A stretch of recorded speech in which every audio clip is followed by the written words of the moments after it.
Welcome to the most must-see podcast in pro wrestling history. Welcome to Mark's Side of the Ring. Our views, our predictions, our opinions, spoiler-free on all things AEW and WWE. I am your main Mark, Miguel Minetti, and alongside, it looks like just the two-man band again today, my buddy Fred Decor. What's going on, brother?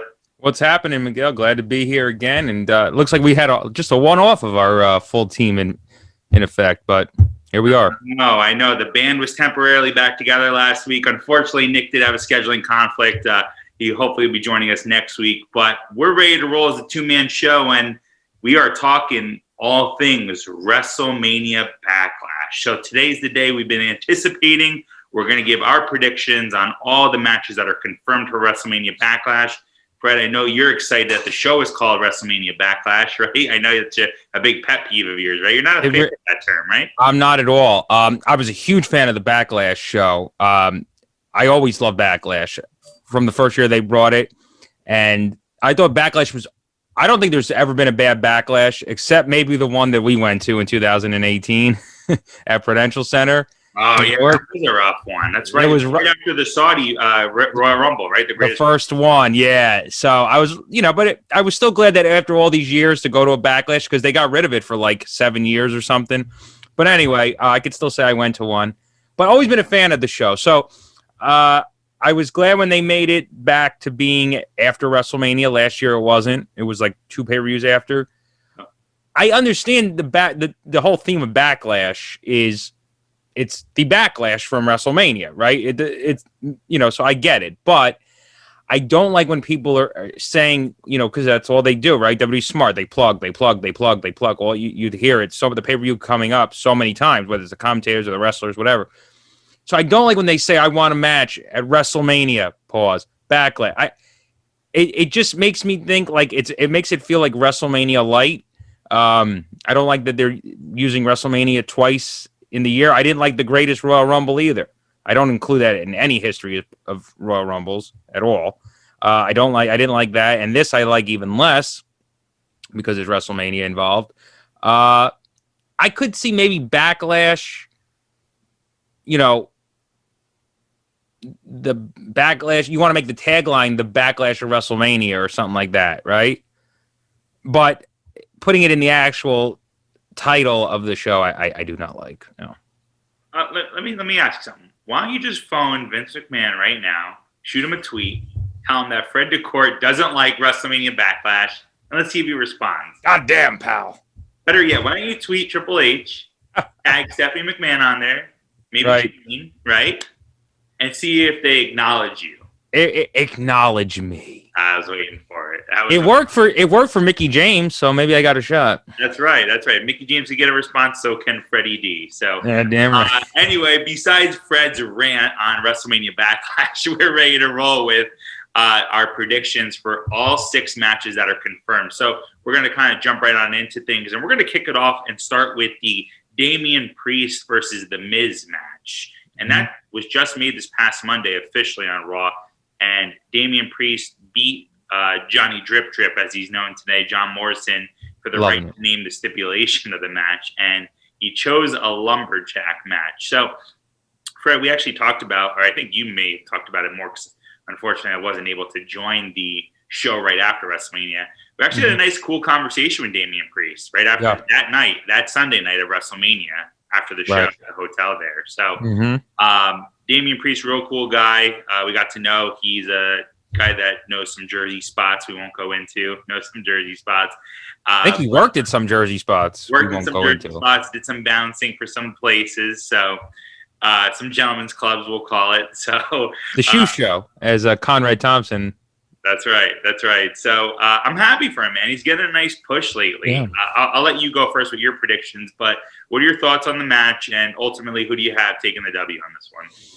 I'm not mad about the match. They're continuing a WrestleMania rivalry. I don't think there was really anything else for either guy to do right now. Obviously, it's a little less than because Bad Bunny's not involved, and that was the whole big thing. But I think it makes sense to continue it, and I'm happy for Damian Priest that they're continuing a storyline with him and not just dropping it after WrestleMania. I think the win's got to go to Damian Priest. Miz doesn't need the win, but Priest is on the rise. Yep. And I know Damian Priest had just said in an interview that somebody had told him, I don't know who, that his career was basically like on the line, figuratively, depending on how the match with Bad Bunny and Miz and Morrison went. It was really riding on his shoulders. And it obviously went over well. So I'm happy for him. What was that? It was a slam dunk. Slam dunk. There you go. So I think Damian Priest is definitely going to be. I'm having a mind blank. Raw has the U.S. title. Jeez, will be U.S. champion within the next few months. I could honestly see a feud with him and Sheamus coming up very soon. I think that would be a great spot for him on his way to the WWE Universal title or WWE title. Definitely. That's the sky's the limit for Priest. Yeah, I agree. I'm going with Priest as well for the win. Right.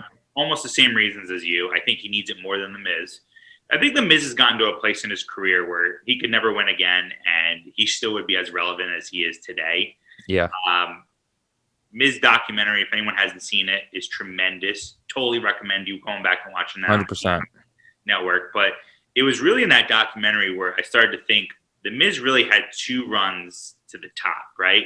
He had his initial run from 2006 when he was brought in as the the Raw Diva Search host and the host of SmackDown or whatever. Right. Loved his lines about the phone number, right? Then took shit, rose his way to the top, became WWE champion, had his WrestleMania WWE championship match against John Cena, which I was a part of. That was my very first WrestleMania. Right. It was a decent match. Wasn't the greatest, obviously, but a good opportunity, and the Miz was in the limelight, the spotlight from there, right? But then, shortly thereafter, he kind of started to fall downhill, and he was kind of floundering from 2012 to 2016, and where it really picked up is when he won that Intercontinental title. Mm-hmm. That Intercontinental title, in my opinion, is what gave him that second breath of fresh air, right? That second run, so to speak, when he cut that amazing promo on Daniel Bryan on Talking Smack, right? Amazing. I was there that SmackDown. Yeah, one of the best. So I didn't know though, because you didn't see Talking Smack, so I had no idea about that. Right. Probably one of the best ad-lib promos I have ever seen. Go ahead. I know I didn't realize how real that was. Right. Between the two of them, we saw it on the Chronicle, or not Chronicle, the 24. Mm-hmm. I thought it was kind of a shoot, but mostly a work. But it seems like it was more work shoot, Yeah. Than I originally had thought. He really went off. Yeah, the documentary makes it sound like it was a legit, right? Work shoot, as you like to call it. So I think that's where his second run really came in, and I think and he's kind of elevated his craft ever since then. Maurice coming back to, the documentary said, really helped his act as well. And I think ever since then, he's kind of, I don't want to say plateaued, but he's been consistent, right? He's been a consistent upper mid-card talent. And getting back to my original point of why I went off on this tangent on The Miz is I don't think he needs the win, right? I think for the rest of his career now, he's solidified himself as a future Hall of Famer. So Damian Priest, to your point, though, on the other hand, on the other side of the spectrum, he is rising. I think this guy's a lot of potential. I liked him in NXT when he was Punishment Martinez, and I think Damian Priest is even a better gimmick than Punishment Martinez for him. Yeah. I think I could definitely see him in the U.S. title picture, right? Or if he eventually goes to SmackDown, the Intercontinental title picture. Hell, I can see this guy as WWE champion one day, or Universal champion. For sure. I think he's got a lot of potential. He's not necessarily a super young talent, but he's young in WWE terms, that he's newer to the company. And they have a lot of equity riding on this guy. So I'm going Damian Priest for the win. The storyline has been okay. It's kind of fizzled out ever since Bad Bunny left, but that was to be expected. Right. He was the star of the feud. But I'm going Priest for the win and kind of move on to bigger and better things. Maybe Sheamus going into the review. So, one more point I want to make. You were talking about the Miz's documentary. Two things actually. One, that you were talking about his Intercontinental title run.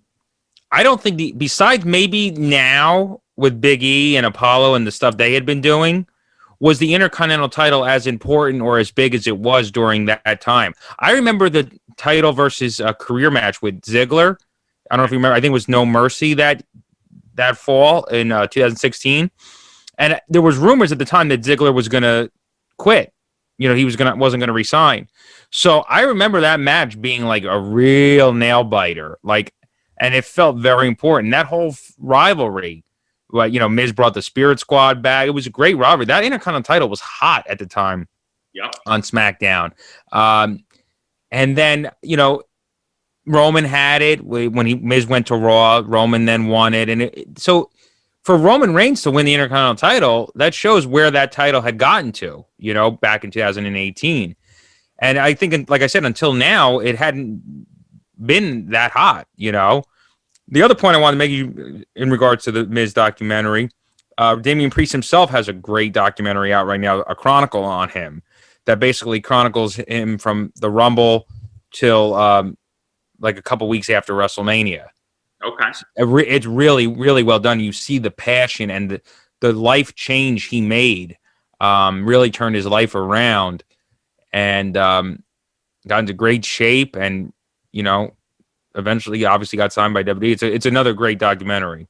Oh, yeah, I'll have to check that one out. I haven't seen that one yet. Yeah, for sure. Awesome. So let's move on to the next match. We're going to go on to the SmackDown side of things, and the rest of the matches are all championship matches. So our first championship match that we're going to break down is for the SmackDown Tag Team Championships, and we have the Dirty Dogs, Dolph Ziggler and Robert Roode, taking on Rey and Dominic Mysterio, father-son combo. So what do you think of this match? I know it was just kind of thrown together, but there was a little bit of history leading back to what had happened the Friday right before WrestleMania, the SmackDown WrestleMania, or WrestleMania SmackDown as they called it, right? When they had the Fatal 4-Way, and I know Rey and Dominic were one of the participants in the match as well. But what do you think of this match? And you think Rey and Dominic become the first ever father-son combo to win the tag team titles? I mean, again, you know, yeah, kind of thrown together, but you know what? It's rare that we get hot feuds for the tag titles. Once in a while, you know, there can be, but a lot of times those matches are kind of just put together. But I'm very excited that it's going to be Rey and Dominic together. I hope they win. Since Dominic's been a part of the show, I've been wanting Rey and Dominic to win the tag title. I mean, I think it's so cool that, let alone that they've been teaming, but to win the titles. I mean, that's beyond wrestling. That's stuff years from now that they'll both take to their graves. You know, that they got to win the titles together. I mean, how cool is that? It's never been done. Right. There's never been a father-son tag team champions. There's barely been a father-son tag team. You know, Randy and Bob Orton did it the one time against Taker in the handicap casket match, which was cool and great for them. But you know, Bob Orton was obviously beyond his prime. He was wearing jeans and a cowboy shirt. So this is different. I mean, Ray's still in his prime. Dominic's a hot young star. What a moment that'll be. I don't think Rey has his maybe he doesn't have his prime anymore, but the guy never changed. He looks the same as he's in better shape now than he was in his prime. It's crazy, bro. It's crazy that I saw him in like 1995, 2005, 2015. Now we're going to 2021. The guy looks the same, if not better. Like, it's crazy to think that. Yeah. Sorry, I didn't mean to cut you off. No, not at all. I mean, it's true. I mean, it's just, and he's had a lot of knee surgeries. You know, he's had a lot of problems with his knees, but he continues to put on great matches. Maybe he doesn't do all the stuff he used to do. Sure. But I mean, what the hell? I mean, he doesn't need to, you know?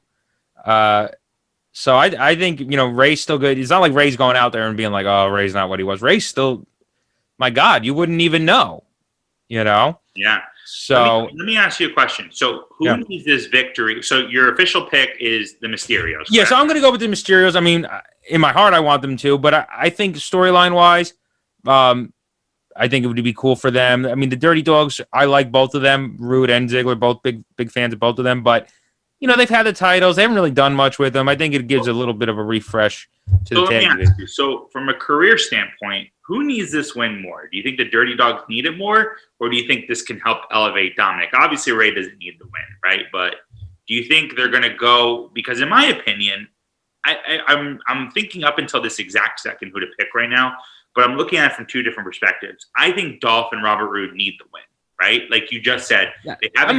That's a fair point that they need the win. The best tag team title reign. I had high hopes for them when they first won the belt, but they really, if I can't remember correctly, they've only maybe really defended it like 2 or 3 times. But I know WWE loves its first evers, right? Right. That being said, this would be a huge first ever to have a father-son.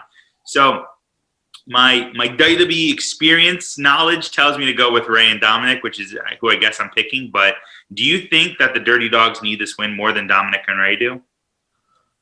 Yeah, I mean I could see that. It's a hard match to pick because it's a hard match to pick. I mean, the only reason I would go with Rey and Dominic is because of the situation, them being the father-son team and it being a moment and history and stuff like that. But, yeah, I mean, Ziggler and Roode definitely could afford to have another win. I was surprised when they won the titles in the first place from the Street Profits. Yep.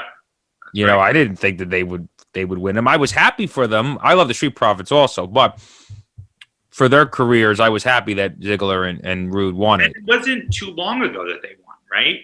I mean, I know you know your dates. Well, when was it? 2 months? I know. It's funny. I was trying to think myself. I honestly, I can't really remember. I want to say it's a SmackDown that was on Christmas Day that night, but I don't think it was that far back. Well, Big E won the Intercontinental title that night. Yes, that was the match I was thinking of. So I don't know if they I honestly can't remember. I don't think it was a pay-per-view. Like I don't think it was the Rumble or Chamber or Fastlane. I think it was a SmackDown. It was a SmackDown. I remember watching it. Right. I can't remember which one it but was. I can't remember. I can't remember when it was. You know what? I'm kind of curious. I'm going to look it up now because I'm kind of curious. While you're looking that up, so for those of you keeping score at home, we're both officially going with Rey and Dominic Mysterio for the win. So we'll give Fred here another 10 seconds to find when the Dirty Dogs won the belt. But my prediction is they won it back in like January 8th. Okay, I knew it was right after Christmas, right? Christmas time. Yeah, it was the that should have been either the SmackDown maybe 2 weeks after Christmas, right? So yeah, so not that far off. Then a couple weeks before the Rumble. So they've had him for quite a while. Right. Yeah, they have. They just haven't defended that much. That's the thing. What have they done in their pay-per-view defenses? I think the only title defense may have been that Fatal 4-Way on WrestleMania SmackDown or whatever they called it. Right. Which we didn't even get to watch. I don't think I can watch that. I never did because at that point it wasn't worth. Like I rewatched the Takeover 1 and 2. Raw, I watched. Me and you were at the bar at the hotel. Remember it was on? We were. We saw the Street Profits. And, yep. We saw a little bit of it. Yeah, like on the TV. And I was made a joke to you. I remember I was like, how the hell are the Street Profits in front of me when they're on my TV? Yeah, right. That was cool. That was a cool moment. So, yeah. All right. Anyway, let's move on to the next match here. We're going to go back to the Raw side of things. We have the Raw Women's title being defended. Rhea Ripley, who's the current Raw Women's Champion, taking on Asuka and Charlotte Flair in a triple threat match. Fred, give us your thoughts on this build and who ultimately is going to get the W here. I'm excited for this match. This is a match that I thought we were going to see at WrestleMania. It was funny going into Wrestle. Little me was upset that Charlotte wasn't included, and then the other part of me wasn't because we got Asuka and Rhea one-on-one, first time ever in a singles match. You always love a singles match for a title. Exceptions to be made, but I was happy being that was a first time ever match. They stuck one-on-one, and now we're getting the triple threat a month later. So sure. I'm happy, very happy that Charlotte's back in the picture. She's where she deserves to be. If it were up to me, Charlotte would win, but I think Rhea is going to get the win. I think they're going to continue. She just won it. She had her moment at WrestleMania. They're not going to end it now, I don't think. So I'm going to go with Rhea. But the feud has been good. It's funny. I read a couple of reports the other day that people don't seem to think that Charlotte and Rhea and Asuka have good chemistry. And maybe they don't. but I didn't think their match at WrestleMania was bad. I mean, I think Rhea and Charlotte had better chemistry last year at WrestleMania. I will say that. No. If that match was a regular match in front of a regular crowd, I think that match would have been tore the house down. Yeah, right. So I will say that, but I don't think Charlotte. I mean, again, Rhea and Asuka has been bad in my opinion. Well, I thought the match was okay at WrestleMania. I remember telling you because we sat next to each other. Yeah, it was good, but it wasn't great. And I think their rematch on Raw, which I think happened either the next night or the next week, it was even more of a letdown than the WrestleMania match. Yeah, I mean, no, it hasn't been like their WrestleMania match was good. I think the crowd were they on like right after Sheamus and I think so. And Riddle. They were second to last. I know that. They were second. They were right after the Big E and Apollo match, I think. Oh, okay. Yeah. Only reason I know that is because I think the two singing entrances were back to back, and I thought that was odd. I was like, oh, it's odd that they're doing it 2 entrances in a row like that. Right. Just weird things I think about, but but because that match, I was going to say, because that match was so hot and unexpectedly so that I think the crowd was down a little bit during the Charlotte. Again, I keep saying Charlotte, Rhea, and I think part of the problem with Rhea is they kind of just hurt, and it's not really. It's not her fault, but I don't know how much blame I put on anybody on this, but because of circumstances, they kind of just threw Rhea into the Raw scene, right? Yeah, out of necessity. Right. Charlotte was supposed to be hard at WrestleMania. Got COVID, had the supposed pregnancy thing going on, the scare going on, right? So instead, Rhea Ripley just gets thrown as the number 1 contender, comes out and says to Asuka, I'll challenge you for your belt, and the match is officially made, right? So there was very little build to that. So I think that's why fans were maybe a little lukewarm during that match at WrestleMania. Yeah, could be. Which, again, it is what it is. But at the end of the day, that's kind of affected her push since he's come up to the main roster, her official now main roster run here. On the contrary, though, I think Charlotte's been phenomenal. She's been probably the MVP on the Raw side since WrestleMania with her heel persona. She is a fantastic heel. She's believable. I like that she's not doing the same old, bow down to the queen type of thing, right? Mm-hmm. It's a little bit different now, right? And I think her new look is great. Like little things, the fact that I guess her hair is more straightened and right. She's dressing a little bit different. I think that adds to the overall appeal to what Charlotte can do. And Charlotte's got to be one of the greatest of all times in the women's division at this point. Oh, 100%. 100%. She definitely adds a much needed wrinkle to this match here, to this feud. Did you give your official pick, by the way? Who are you going with? Rhea. Okay, you're going with Rhea. Yeah. So my prediction, based on everything I said, it's tough again, man, because I wouldn't be surprised they put it on Charlotte because Charlotte's hot right now. But to your point, at the same time, Rhea just won the belt and they're trying to establish her. So for the sake of being different, I'm going to go Charlotte Flair. I don't know if I'll put money on that, but in our free pick that we're doing right here, right, I'm going to pick Charlotte Flair just to be a little bit different because I can see Vince going back to the well because in this case, it's not a bad well this time. That well hasn't run out yet. So I'm going Charlotte for the W to become I don't know, she's probably like a 7, 8, 9-time women's champion if she wins again. Well, and think about this though, if Charlotte were to win and Becky is coming back, I know we've seen Charlotte Becky, but my God, there's still, in my opinion, there's still more meat on the bone. There's plenty of meat on that bone. Absolutely. In more ways than one. And I'm ready for it. I want Charlotte and Becky again. I'm hot for that. Their match at Evolution, I think, is one of the best women matches in history. Oh yeah, without a doubt. Their match at Evolution is phenomenal. Yeah. So, I think it would be really cool if Becky came back while Charlotte was champion and challenged her. But it also would make sense to do, I guess, Becky and Asuka, because Asuka was the one that got the title, I don't want to say given the title. She won the Money in the Bank, but true. Whatever, however you want to say it. They did that whole thing last year when she did the whole, you go be a warrior, I'm going to go be a mother. That, great stuff. But So it'll be interesting to see. I mean, we don't really know when Becky's coming back, but there's definitely some more steam to it now than there was. She was reportedly at the Performance Center, so who knows how true that is. We'll see. Yeah. So could be Charlotte winning the belt. Could be Charlotte winning the belt. Let's go to the like Dave Meltzer. It could be. It could not be. Also, it could not be. It could be. Have you ever read his report? I mean, not to go off on a tangent, but it's like literally every report he says it could be, happening. At the same time, it could also not be happening. What kind of shit is that? I mean, what kind of reporting is that? Oh, Dave.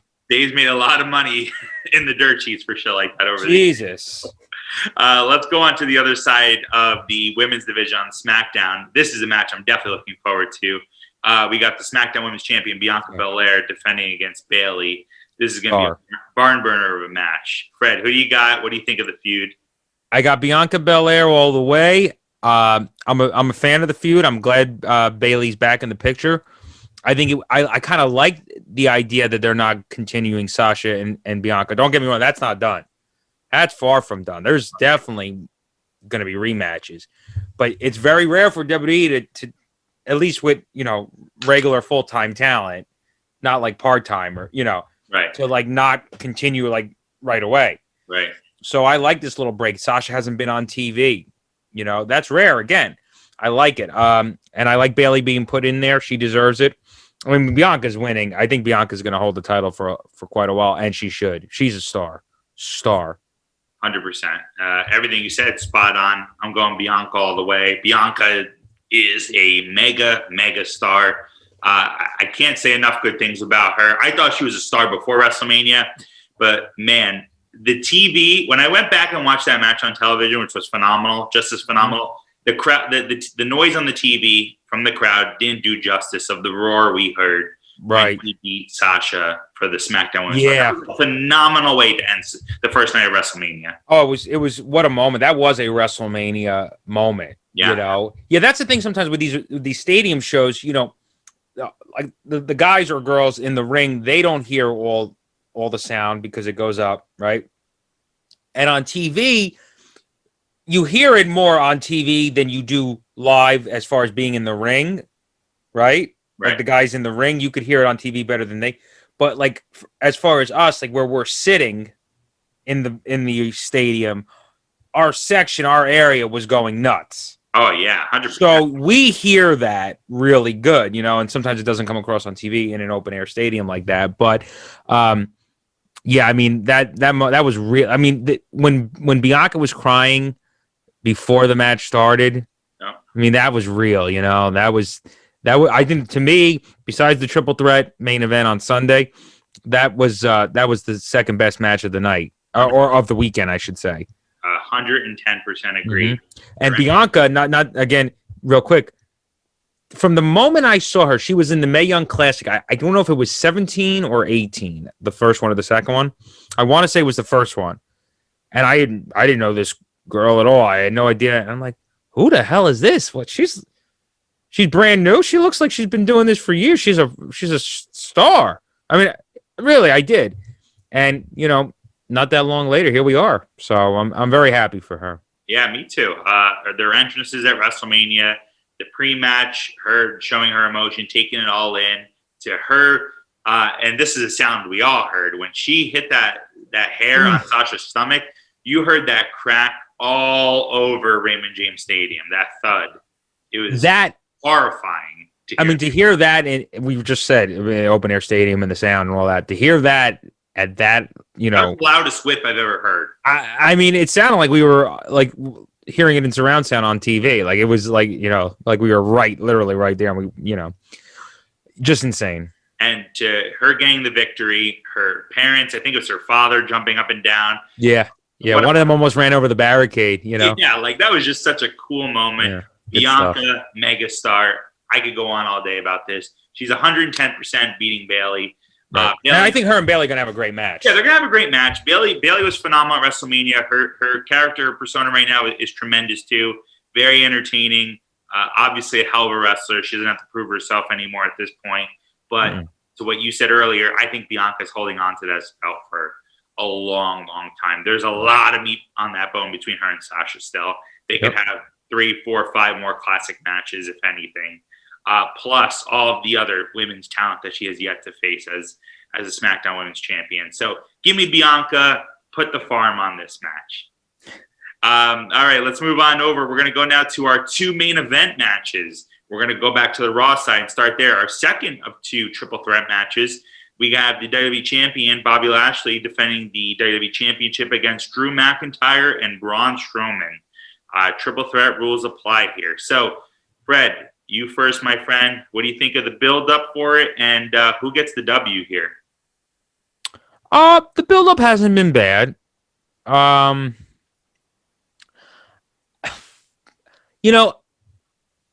glad that they added Braun Strowman because I like Braun and I'm happy to see he's in the title picture. At the same time, I kind of would have liked Lashley Drew one-on-one in a rematch. One more time, yeah. Yeah, I think that, maybe made more sense. But it is what I'm not mad that they're not doing that. I'm kind of indifferent, which I don't know if that's good either, right? That I'm indifferent on it. But I think Lashley's going to win. I think he's going to keep it, but I'm not 100% sold that Drew's not winning. I don't think Braun is. I think Braun's taking the fall. Probably. He'll probably be the fall man, yeah. But, between Bobby and Drew, it's hard. I really thought Drew was going to win it at WrestleMania and get his moment that he didn't have the year before, and that didn't happen. So, who really knows? So, if I had to pick, I'm gonna go with Lashley. Okay. So Lashley's your official pick. Yeah, Lashley's my pick. I'm not confident in it, 100%, but if I had to pick one, I'm gonna go with Lashley. And you picked Lashley for WrestleMania, and you were wrong on that, right? Oh no, you picked McIntyre at WrestleMania. I don't recall who but I should have picked McIntyre based on how. Yeah, you picked Drew. Okay, so Lashley to retain. My thoughts on this feud has been okay as well. It's been a so-so build-up. I also, too, personally would like to see Bobby and Drew one more time, especially because it's WrestleMania Backlash. I think this was the perfect match to do a rematch because they had such a great opening match for WrestleMania.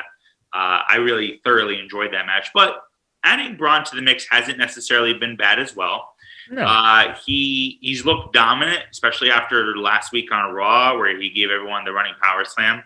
But I think he is here to be the fall guy. I'm going Bobby Lashley as well, too. I think Lashley is holding on. My prediction is Lashley's holding on this title. It's maybe a pipe dream of mine, but him and Lesnar are at SummerSlam. It's got to be. It's got to be happening. Book it now, WWE. If you're listening to this podcast, Hunter, if you check me out for 40 minutes, check out the show for 40 minutes. Hear me when I say we need Bobby Lashley versus Brock Lesnar in front of a packed house, hopefully at Madison Square Garden for SummerSlam. So it'd be a huge match. I at the same time, I want him and Drew again. Yeah. Okay. So yeah, you want him and Drew where at SummerSlam?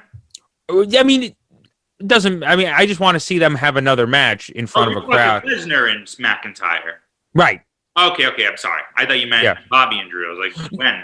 Oh, no. I wouldn't be opposed if they, circle back to that and do another one-on-one again either. But I'm talking Lesnar and Drew. They deserve to have another match. What about Lashley, McIntyre, and Lesnar in a triple threat at SummerSlam? Well, that would be awesome. That would be something.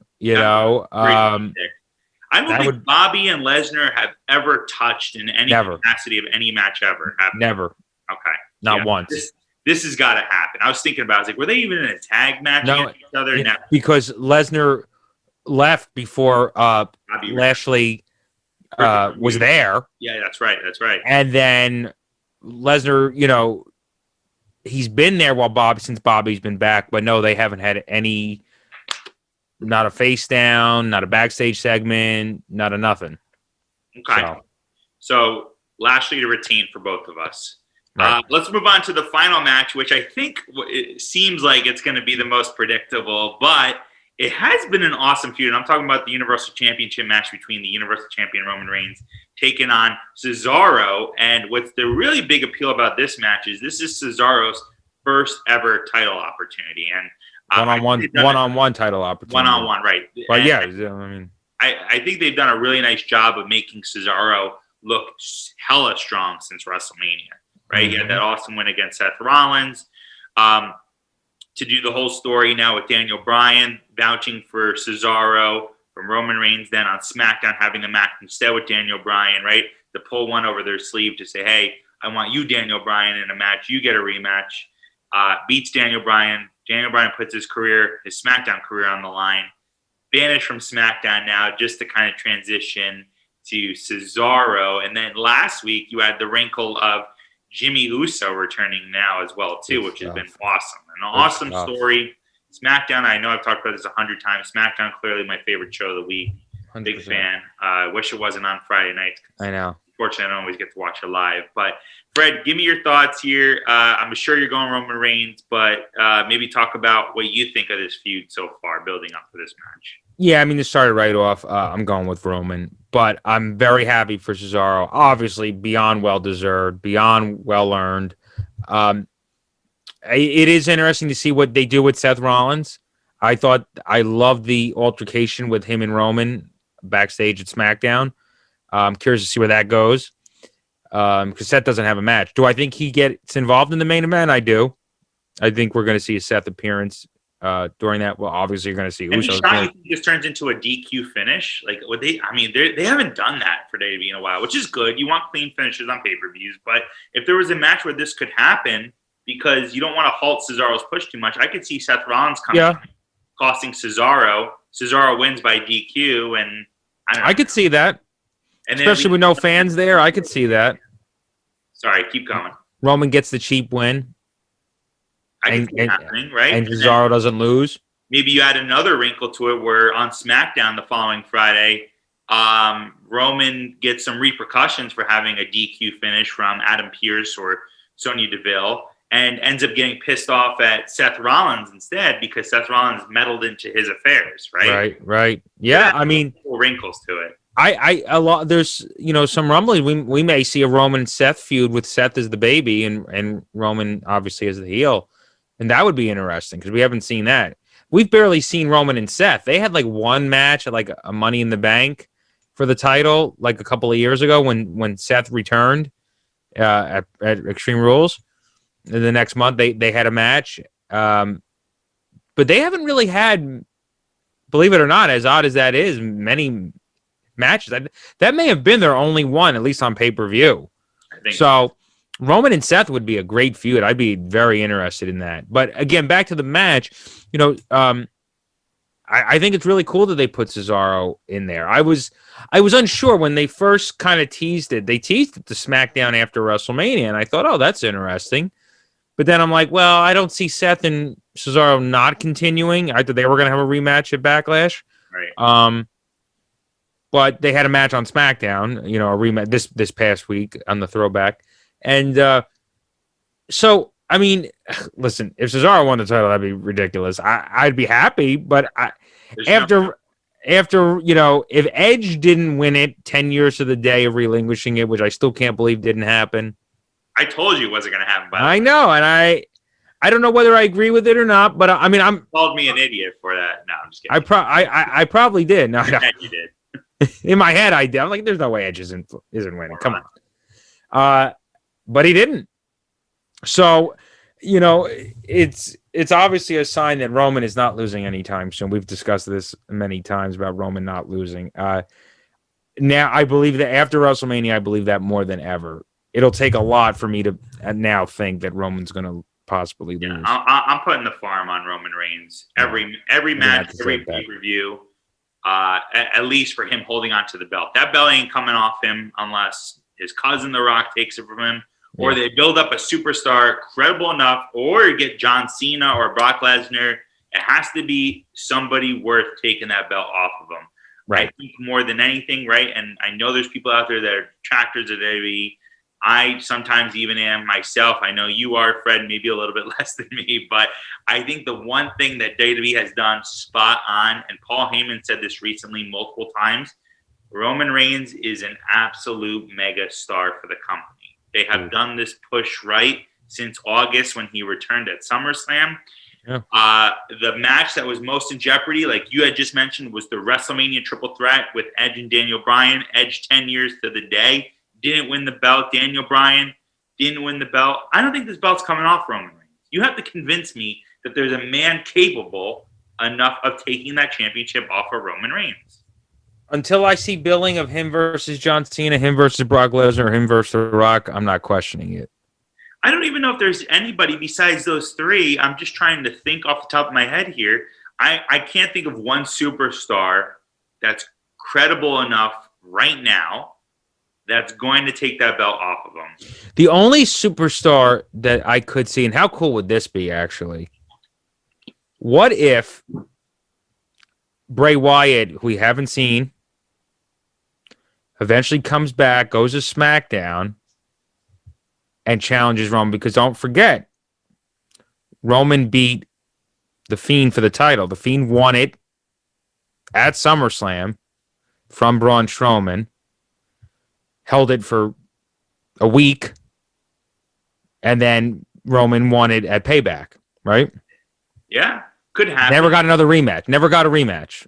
Could happen. But And you do The Fiend versus Roman, which was rumored last year. The fact that was a rumor to be a main event last year at WrestleMania. Right, true. That match. And then things changed. It was, Bray and Cena, and it was Roman and Goldberg, and, well, whatever. We know the story. But so, and then there was talk that they were going to go to that later, but then, Roman left, and by the time he came back, and then I thought, okay, they were going to continue that feud now after SummerSlam. But then The Fiend went to Raw. So they never did it. So I think that would be a cool way to bring him back.